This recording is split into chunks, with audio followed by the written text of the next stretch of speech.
আমার কোনো বডিগার্ড লাগবে না। শুভেন্দুকে আবার বারবার বলছি, যতই চেষ্টা করো আমাদের কিছু করা যাবে না। আইনের শাসন প্রতিষ্ঠা করার নাম করে এই নোংরামি, এই বদমাইশি, এইগুলো চলবে না। ওই লাঠিটা নিয়ে ও আমাকে মারার চেষ্টা করেছে।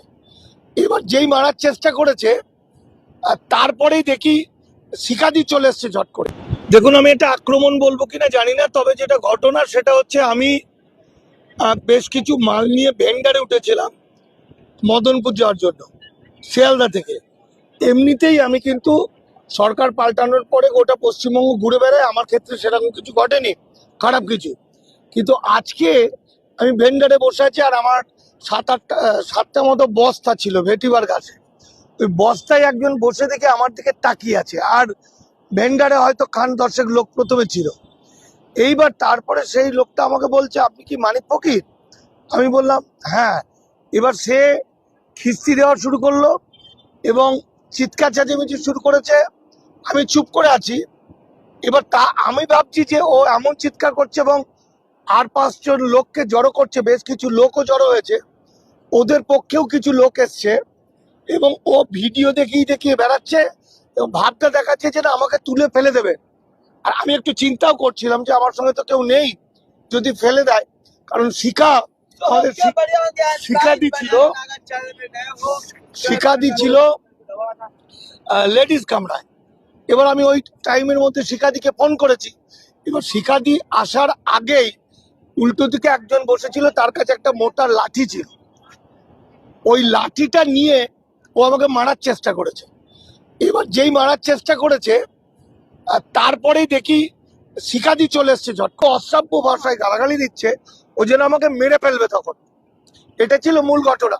তারপর শিখাদি আসার পরে শিখাদি যখন ওকে তেড়ে ধরলো যে যদি আপনার কিছু বলার থাকে তার জন্য তো কোর্ট আছে, তার জন্য তো আইন আছে, আপনি এখানে মারার চেষ্টা করছেন কেন? এখানে আপনি কি খুন করার চেষ্টা করছেন কেন? আপনি অ্যাকচুয়াল ওর উদ্দেশ্যটা ছিল, মানে আমি জানি না যে ওই লোকটা ভেন্ডারে ওঠার মতো লোক নয়।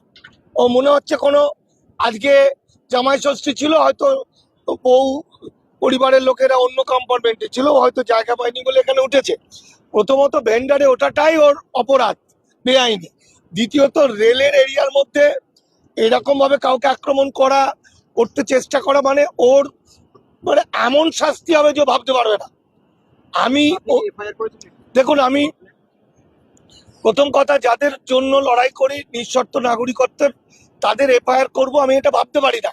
কিন্তু আমার কাছে এত চাপ আসছে, এতজন বলছে যে একজনকে অন্তত যদি শিক্ষা নেওয়া দেওয়া যায়, কারণ এরা ইলিগাল মাইগ্রেন্ট। যে প্রসঙ্গক্রমে যে খবরগুলো চলে আসে সেটা হলো অ্যাকচুয়াল ব্যক্তিগতভাবে শুভেন্দু অধিকারীর একটা সম্পর্ক আমার খুব ঘনিষ্ঠ ব্যক্তিগত, কিন্তু আমাদের লড়াইটা নীতি এবং আদর্শ। আমরা মানুষের পক্ষে, গরিব মানুষের পক্ষে। গরিব মানুষের বিপক্ষে যে থাকবে আমরা তার বিপক্ষে। শুভেন্দু যদি মানুষের পাশে দাঁড়ায় আমরা তাকে স্যালুট করব, ঠিক আছে? ফলে আজকে যারা বিজেপি বলে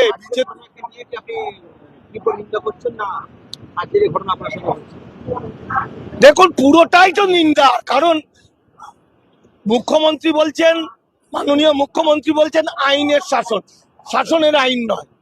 আইনের শাসন বলে যেভাবে মার ধর অত্যাচার হচ্ছে আইনকে হাতে তুলে নিয়ে, যেভাবে বুলডোজার দিয়ে ভেঙে দেওয়া হচ্ছে, যেভাবে নানা রকম ঘটনা ঘটছে, এবং ট্রেনে কেউ যেতে পারবে না। ট্রেন তো জনগণের, এটা সেন্ট্রাল গভর্নমেন্টের। ট্রেনে নিরাপত্তা নেই, তা অবাক করা বিষয়। মানুষ স্টেশনে ঢুকে পড়তে পারলে তার কোনো চিন্তা থাকে না, যত বড় গুন্ডাই হোক সে ঢুকতে পারবে না।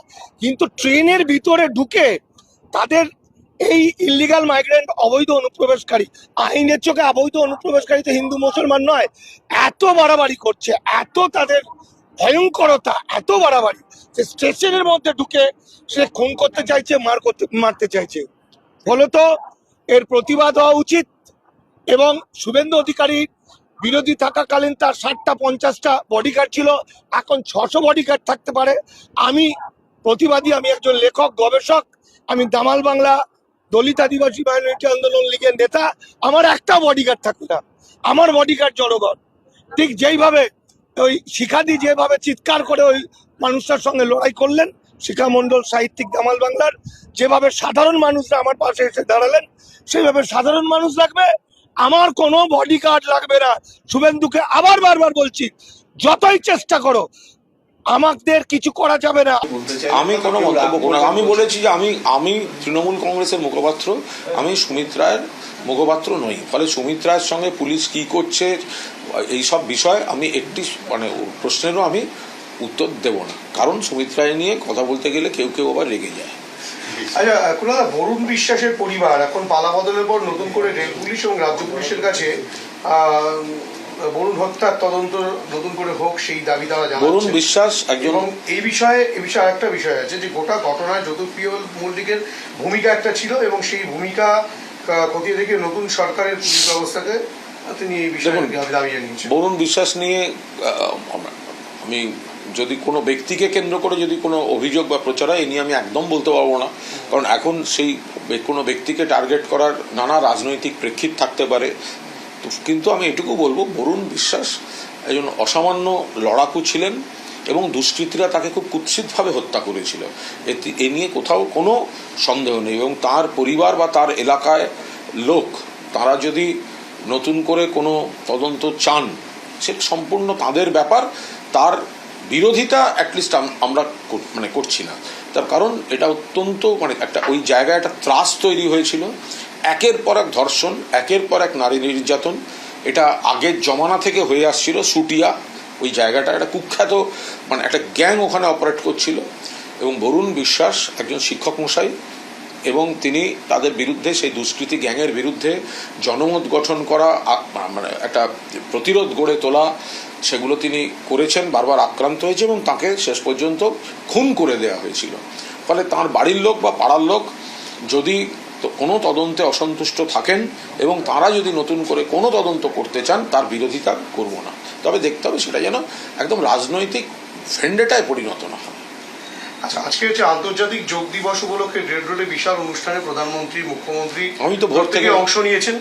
মুখ্যমন্ত্রী বলছেন যে পশ্চিমবঙ্গে এতদিন এই এর সঙ্গে, যোগের সঙ্গে রাজ্য সরকার কোনোভাবে যুক্ত ছিল না। কেন ছিল না জানি না, হ্যাঁ, কিন্তু এই সরকার বদল হওয়ার পরে, প্রধানমন্ত্রী আসার পরে এটার সঙ্গে যুক্ত সংস্কৃতির পুনঃপ্রতিষ্ঠা, যেটা প্রধানমন্ত্রী নরেন্দ্র মোদী, তিনি গত 7 দিন অফিস কাছারির দিন রেড রোড বন্ধ করে সেখানে ম্যারাপ বেঁধে আজকে সকালে যেটুকু যোগ বিয়োগ করেছেন, নিশ্চয়ই তিনি করতে পারেন। এ নিয়ে কোনো বিষয় নেই। যোগ আমাদের অত্যন্ত জরুরি, যোগ আমাদের গর্বের।